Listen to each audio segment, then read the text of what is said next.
আসসালামু আলাইকুম। কি অবস্থা সবাই? আশা করি সবাই ভালো আছেন। আমি আপনাদের দোয়ায় আল্লাহর মেহরবানে আছি আলহামদুলিল্লাহ। তো বরাবরের মতো চলে আসলাম আজকে নতুন একটা ভিডিওতে। তো আজকের টপিক হচ্ছে অনেকে যে এই দেশে আসার পরে এই দেশের কোন কাজের চাহিদা বেশি এবং কুয়েত কোন কাজের চাহিদা বেশি এবং কোন কাজের স্যালারি ভালো, এটা নিয়ে অনেকে প্রশ্ন করেন। আসলে ভাই, মিডল ইস্ট এমন একটা দেশ যেখানে স্যালারি কোন কাজে ভালো এটা মানে বলা মুশকিল। কারণ হচ্ছে কি স্যালারি এখানে ইস্যু না, এখানে ইস্যু হয়ে যাইতেছে আপনার ভিসা। হ্যাঁ, কোন বিষয়ে আইতাছেন, কোন কাজে আইতাছেন, ভিসার ক্যাটাগরি কি, ইয়ার ক্যাটাগরি কি, এগুলা মেন ইস্যু করে। আপনি অনেক ভালো কাজ পারেন, কিন্তু আপনি একটা বিষয় আসছেন, ধরেন বাসা বাড়ির বিষয়, কাজের বিষয় আসছেন, অথবা কোনো একটা কোম্পানির দারোয়ানের কাজের বিষয় আসছেন, ক্লিনারের কাজের বিষয় আসছেন।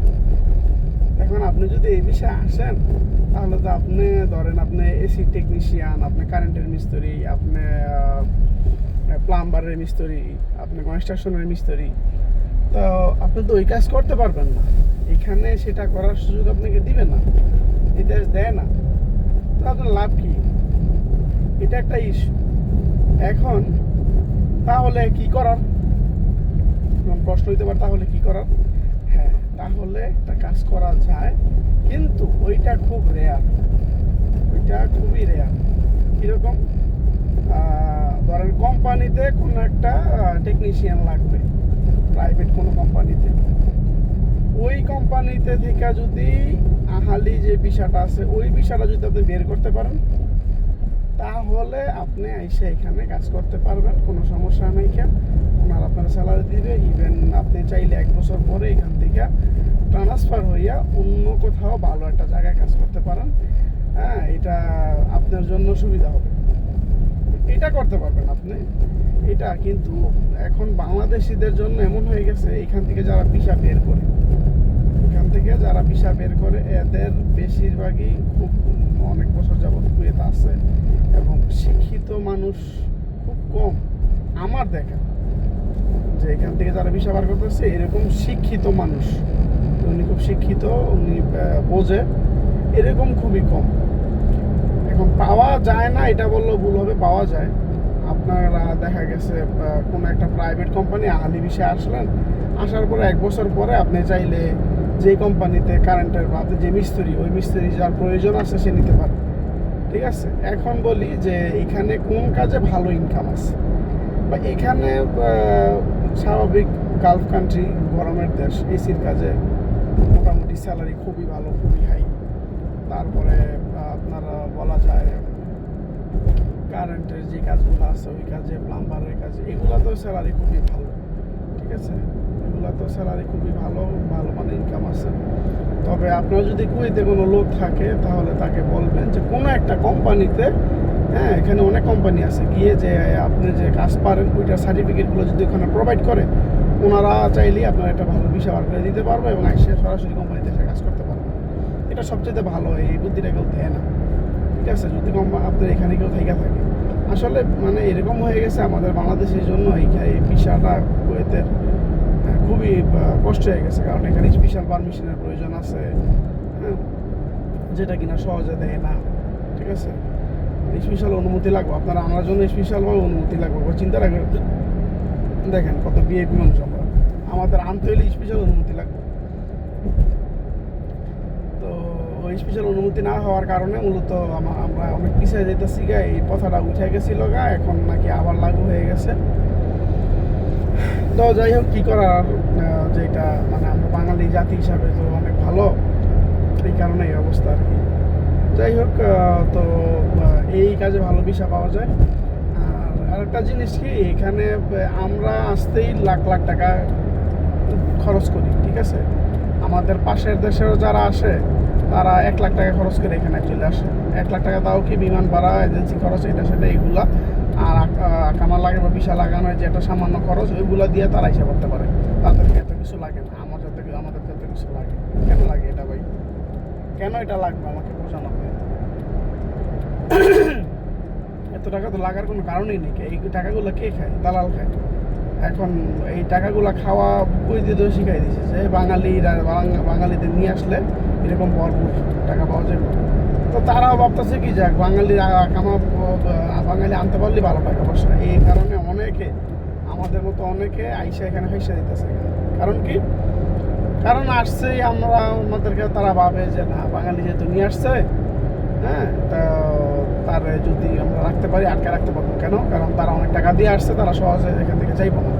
হিন্দিরা কী করে, ইন্ডিয়ানরা ধরেন একটা কথা বলছে, তার সাথে লেগে গেছে, তাদের সাথে যে কন্ট্রাক্ট দেওয়া ছিল ওইরকম টাকা যদি না দেয় আস্তে করে চলে যাবো বাসায়, আমার দেশে পাঠাতে যাবো কেন?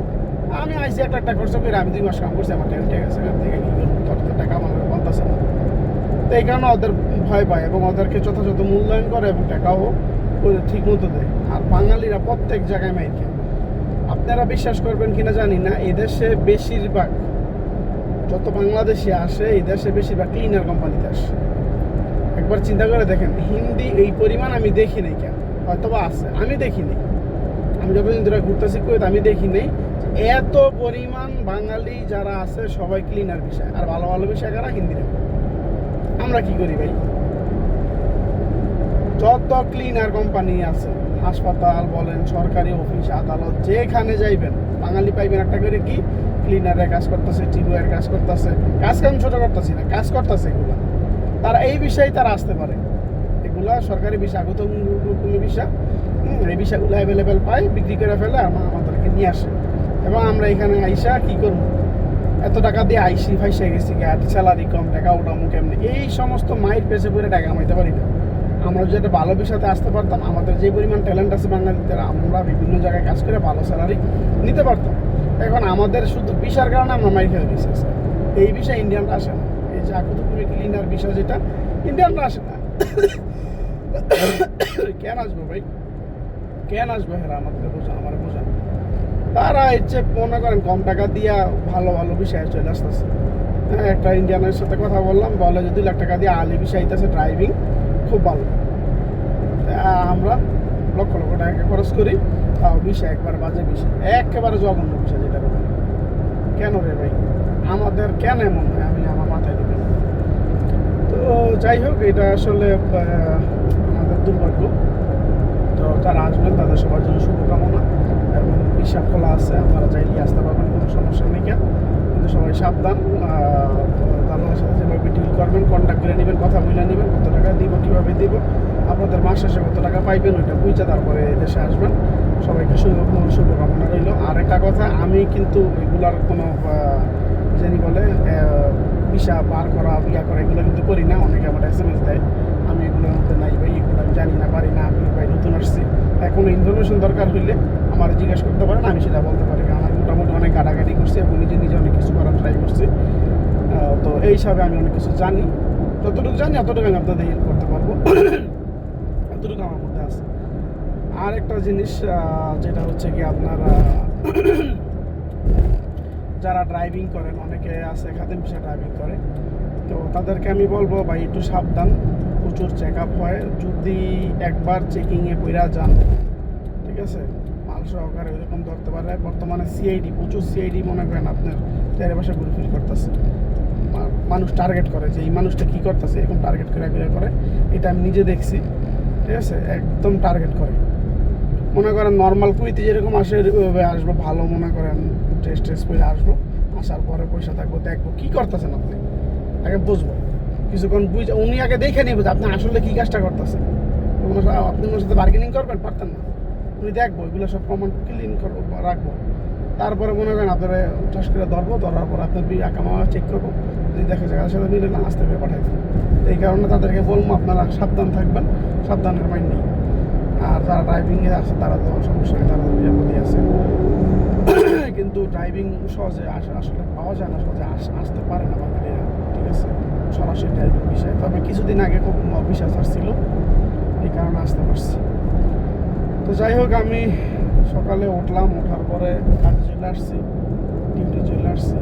তো আপনাদের সাথে অনেকদিন ধরেই ভাবতেছি যে এইভাবে একটা ভিডিও দিব, কিন্তু আমি সেটিংস করতে পারতেছিলাম না। মোবাইল এটা কই রাখবো ইয়াটা কই রাখবো ওই জিনিসটা আসলে পারতেছিলাম না, যেই কারণে দিতে পারিনি কেন। তো আমি এখন ঘুরতেছি কৈশুলিতে। আমাদের গাড়িটার মধ্যে আসলে প্রচণ্ড সাউন্ড হয়, গ্রামের ব্যাকগ্রাউন্ড নয়েজ আছে প্রচুর, সাউন্ড ভিতর প্রচণ্ড এই গাড়িটার মধ্যে। এটা কিয়া গাড়ি, তো অন্যান্য গাড়িতে এতটা ঢুকে না সাউন্ড ভিতরে, কিন্তু এটা ঢুকে। পায়ে পাতলা গাড়ি তো একটু হালকা পাতলা গাড়ি, বেশি দাম না গাড়ি, তবে এমনি চালায় মোটামুটি ভালোই, খারাপ না। চালাই যাচ্ছি যে ভালোই আছে, খারাপ না, সুন্দর চলতা চালানোর মধ্যে।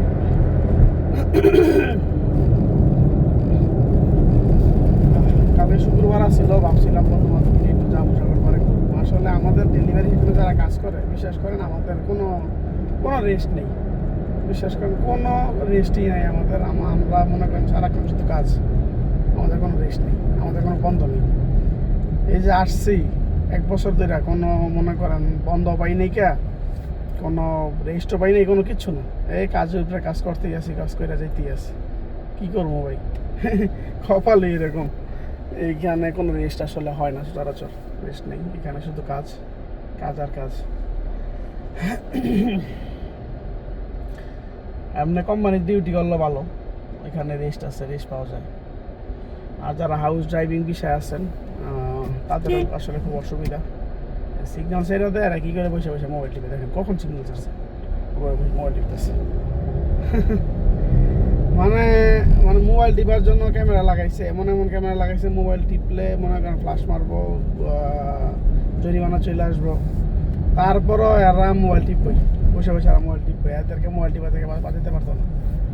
আমি যেখানে থাকি এখানে মনে করেন প্রতিদিন 5টা-6টা করে দেখি ছবি তুলতে আছে, ঠিক আছে, ক্যামেরা মারতে আছে। তো এই যে বিল আসতেছে তাদের কোনো ইয়া নেই, কেন এই যে বিল আসতেছে কি বলবো, টাকা থাকলে টাকা দিব, সমস্যা নেই, টাকা লাগলে টাকা দিব, টাকা খরচ হইব, কিন্তু মোবাইল টিপা সারা দেব না। যাই হোক, এই যে ক্যামেরা করতেছেন, এই যে লম্বা করে স্ট্যান্ডটা, হ্যাঁ এইটাই ক্যামেরা, এইটাই মনে করেন হাতে মোবাইল থাকলে মেরে দিব, সিট বেল্ট না পড়লে মেরে দিব। শরীরটা করে ইন্দিরা ভালো না, গানটার ব্যথা করবে, অসুবিধা। আর এই কি যেখানে কিছু কিছু জায়গা আছে খুব ভালো গাছপালা, এই জায়গায় দেখতে পাচ্ছেন, এদিকে একটু ভালো গাছপালা আছে, এই জায়গাগুলো আমার খুব ভালো লাগে, প্লেসগুলো আমার খুব ভালো লাগে। এখানে আর কয়েকটা এরিয়া আছে, ওই জায়গার মধ্যে প্রচুর এমন গাছপালা দিয়ে বড়, দুটো একটা এরিয়া আছে, তারপর আরও কিছু এরিয়া আছে ইয়ার মুখে নেই, উত্তরপাতি বেশি দেখছেন, আদালিয়াতে আছে, রাউদা, এই জায়গাগুলো কিন্তু প্রচুর গাছপালা আছে। মানে কিছু কিছু মন্তাকা খুব সুন্দর করে সাজাইছে। আপনাদেরকে একটা সুন্দর মন্তাকা আছে, ওইখানে নিয়ে যাব খুব শীঘ্রই একদিন। এখানে ওই মন্তাকাটা দেখতে খুব সুন্দর, মানে ভারী ঘরগুলা যা করছে কি বলবো, অমায়িক এক কথায়, এত সুন্দর সুন্দর বাড়ি ঘর, এত সুন্দর সুন্দর ইয়ে। তো যাই হোক, তো আমার সাথে পাশে থাকবেন, ভবিষ্যতে কোনো আপডেটের জন্য অবশ্যই কমেন্ট করবেন। আমি যতটুকু আমার দ্বারা সম্ভব হবে আমি আপনাদের